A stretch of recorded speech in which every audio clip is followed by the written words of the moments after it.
Good morning, everyone, and welcome Attawapiskat First Nation. My name is Don Parkinson, and I'm a Senior Consultation Specialist with Atkins Realis.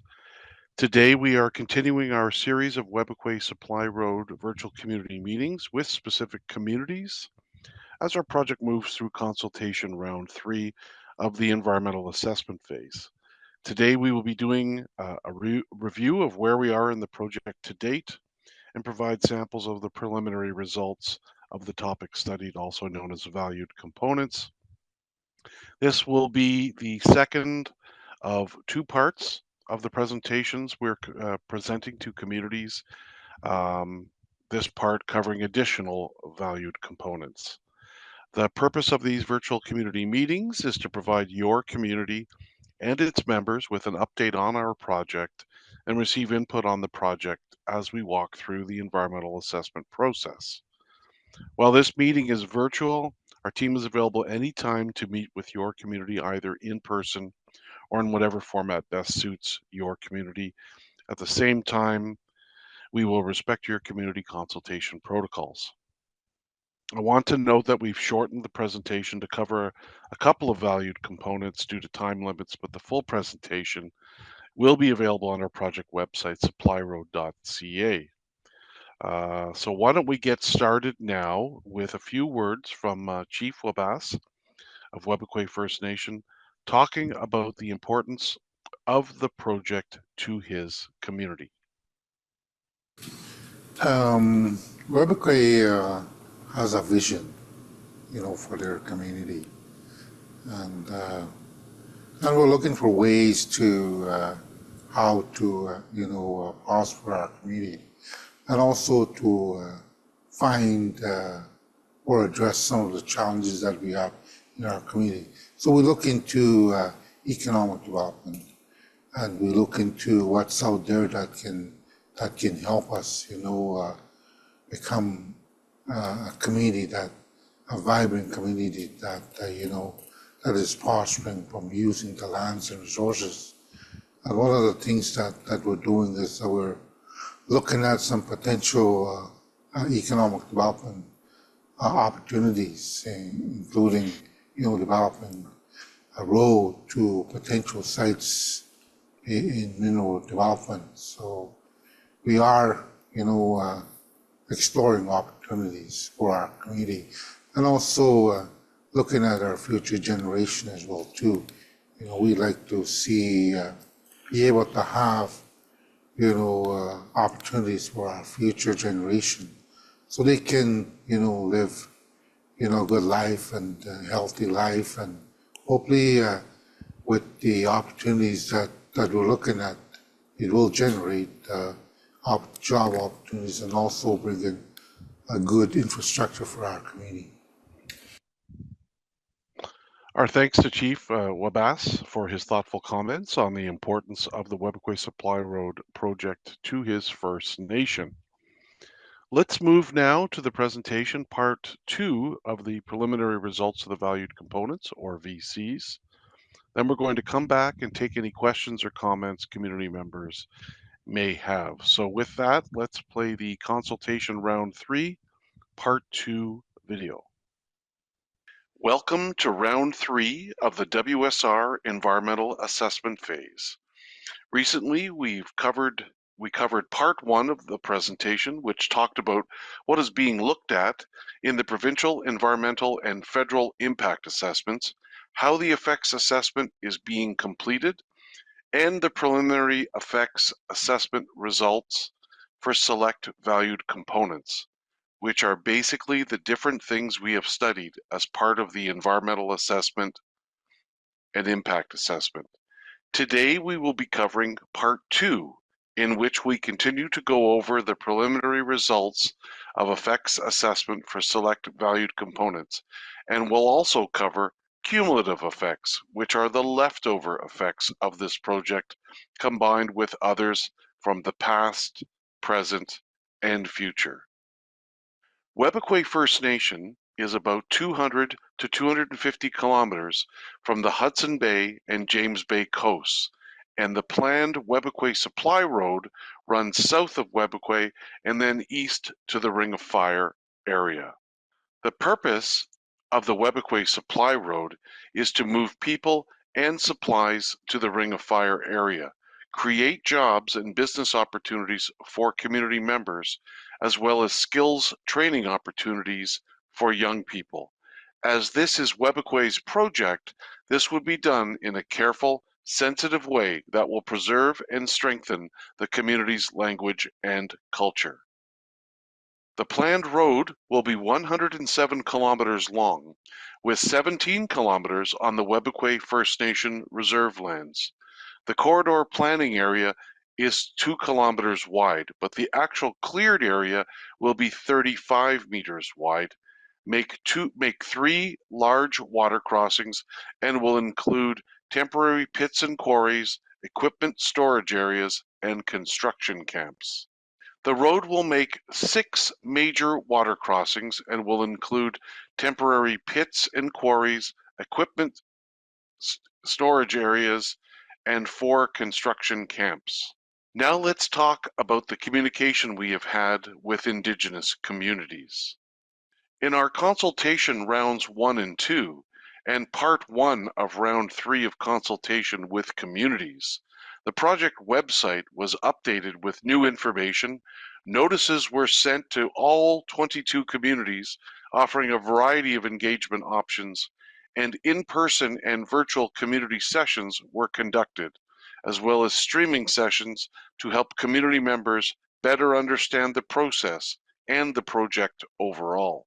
As mentioned, the WSR consultation team offered opportunities for all 22 Indigenous communities to provide input on the project during round 3, part 1, as we previously did during round 1 and round 2. The virtual community sessions with each of the 22 communities are heavily promoted through social media and email.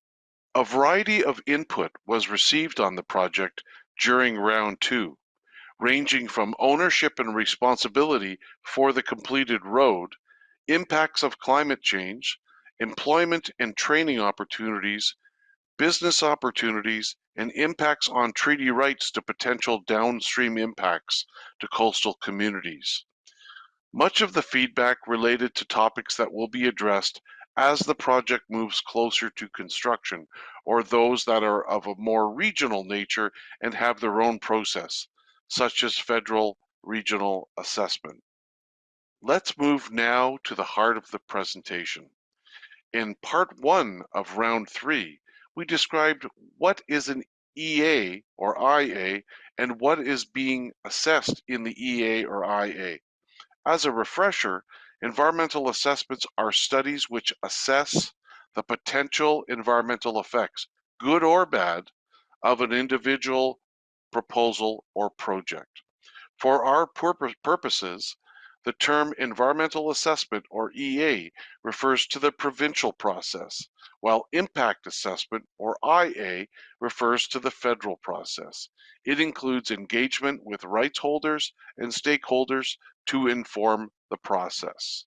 As we have mentioned before, valued components or VCs are what has been identified by community members, the general public, and technical experts as required for study in the environmental assessment or impact assessment.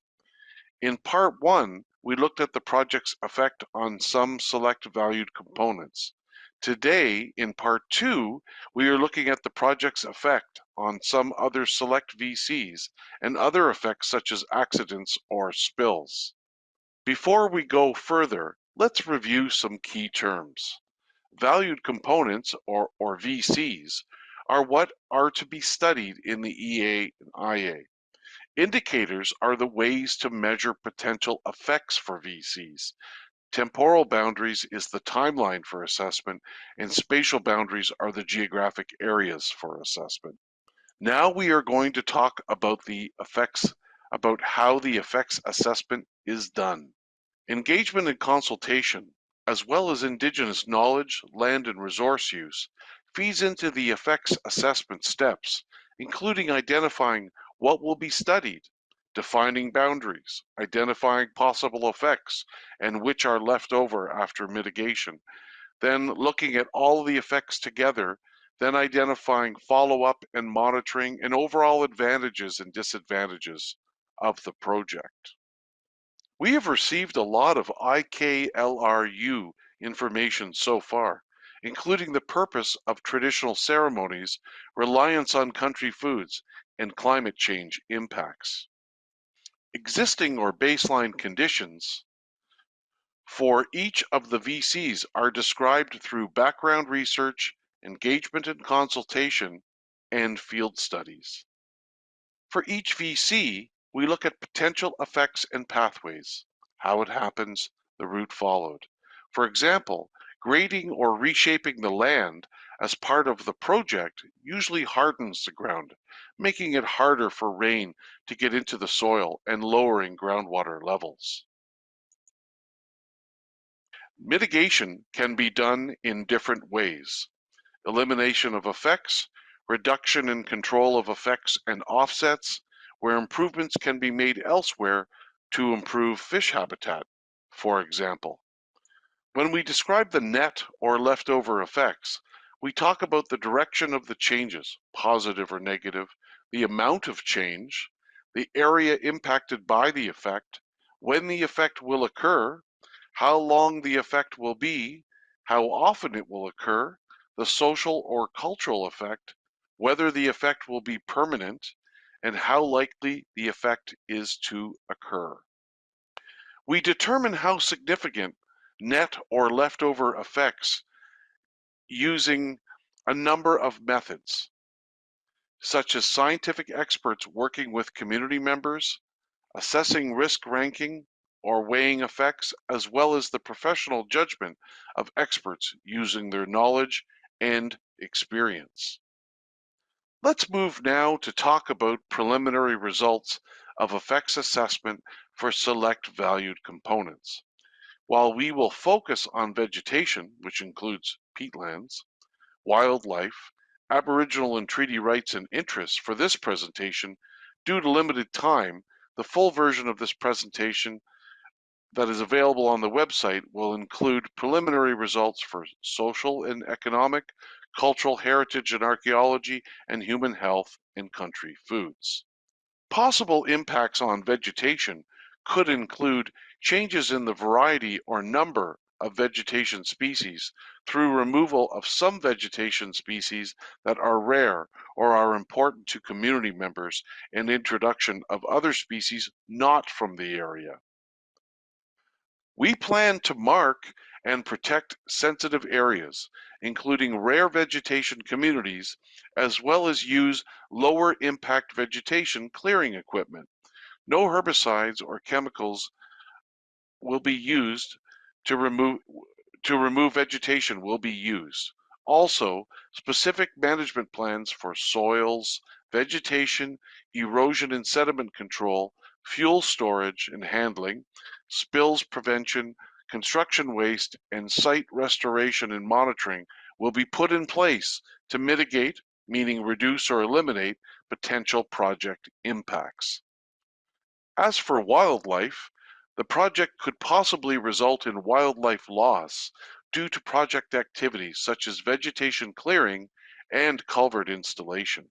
Changes in the movement of wildlife could also occur due to vegetation clearing, temporary use of fencing, and disturbances from blasting, clearing, hauling, and grading during construction and use of the road during its operation, as well as possible impacts from vehicle collisions. To mitigate or control possible impacts, our team will identify key wildlife habitat, avoid areas frequently used, time construction activities to limit impacts, help restore habitat and population of species at risk, put wildlife and vegetation management plans into action, and restore temporarily disturbed areas immediately after construction. In terms of the social environment, the project could possibly result in population changes, meaning actual numbers of people and a mix of people, increased demand for housing and community services, increased load on community infrastructure, and possible changes to well-being. Positive effects could include fewer people leaving the community due to more economic opportunities available in community and improvements in the overall education and skill level of community members. To limit possible impacts on the social environment, cultural awareness training will be conducted for outside workers. Temporary construction camps will be used, training programs will be provided, improvements to healthcare facilities and services will be made, the number of outside workers will be limited, and air transportation will be used to limit impacts on community infrastructure. In terms of potential impacts on community members and the ability to exercise Aboriginal and treaty rights, the project could potentially impact access to lands and resources for traditional activities, change plants and animals, change harvesting areas, as well as impact the quality and type as well as availability of culturally important areas. To limit the impacts on community members and the exercise of their Aboriginal and treaty rights, we plan to continue to consult with community members to identify how to minimize or avoid impacts, avoid key traditional use areas, restore disturbed areas as quickly as possible, and use Indigenous knowledge, land and resources use information in not only the EA and IA, but also project development, planning, and design. Cumulative effects are the net effects of the project, combined with the net effects of other past, present, and future projects. It recognizes that the project does not sit alone in terms of impacts. There are a number of past, present, and future physical activities or projects in the general project region that are being considered in the cumulative effects assessment. Fish and fish habitat.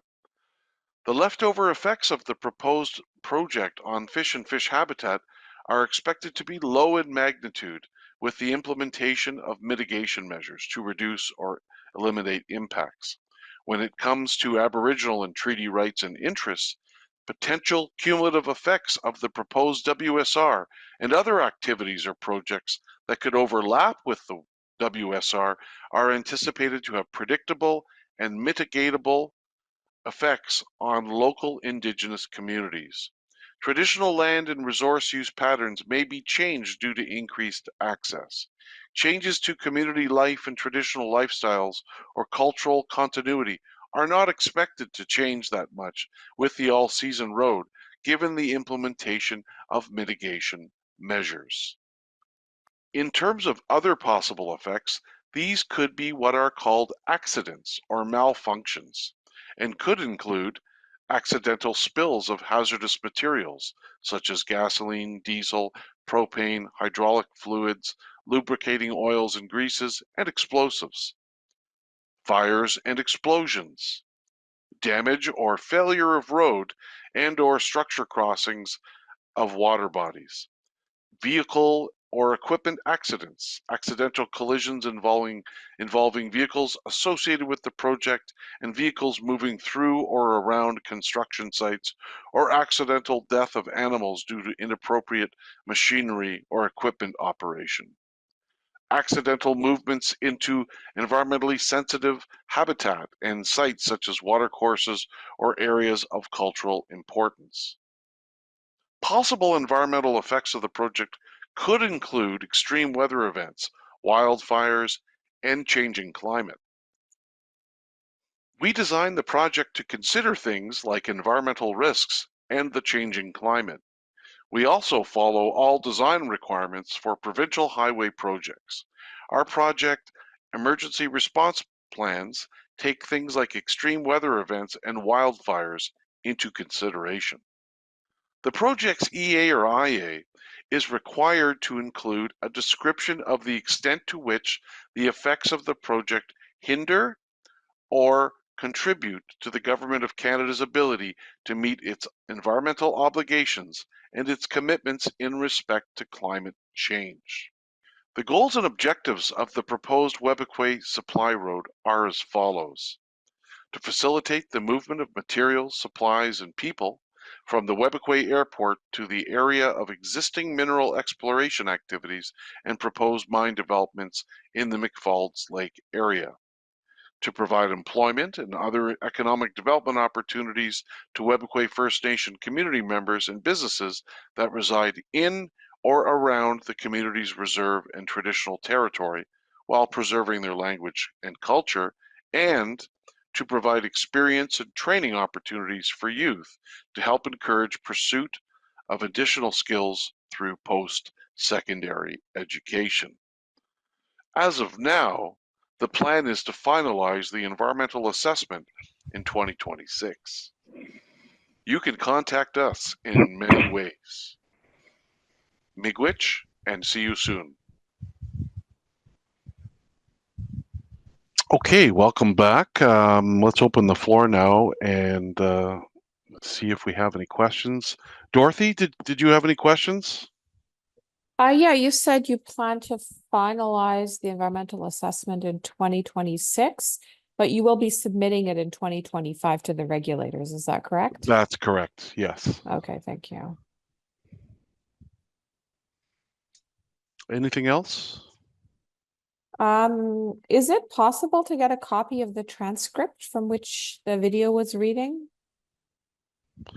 I suppose, yeah. I mean, I can, yeah. So it's hard to take notes on everything.